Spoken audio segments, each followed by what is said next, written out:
JT. Seemed like that last hole was big to make that putt, 2-shot swing. Just had that feel to make that one and get it to one there.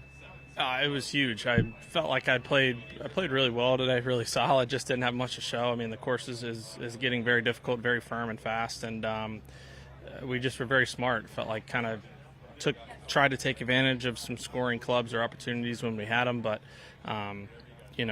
this isn't a place that you can really force it. I think when it gets in this kind of condition, and it was nice to see iron shot get up there pin high and roll that putt in there, and it was a great read by Joe. So it's nice to finish off like that and ride that momentum into tomorrow. An eventful day for you. Starts on the second hole. Can you kind of just take us through kind of your perspective of what happened there?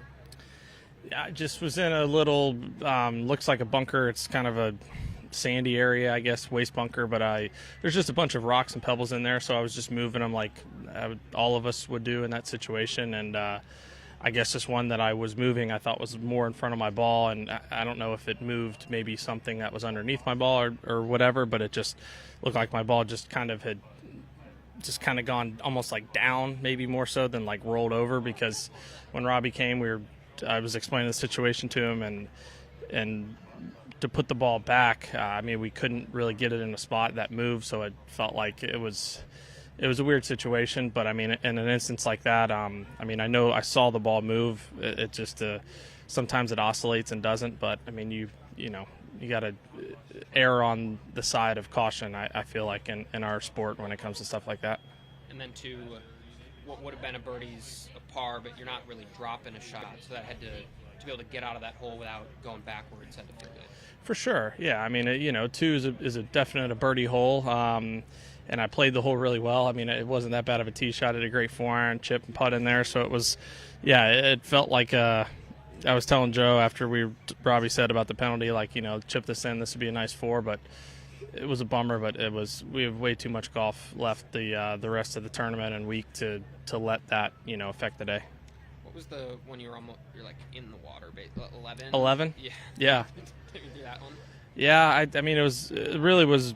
I felt like my only really bad swing of the day. I thought I hit it so bad that it was going to be short of the water, and it just got in there. And usually when you can see the ball like that, at least from past watching experience, it's not too difficult to get it out as long as you kind of accelerate through.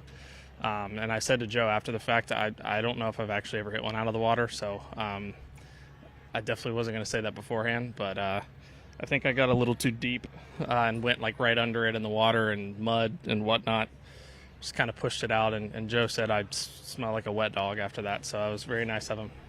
To have the rules situation, to have that, and then to still shoot 2 under and be right there, I got to feel like maybe that's the bad round you get out of the way, like to battle and to still be right in it after some of those things, it's got to feel good.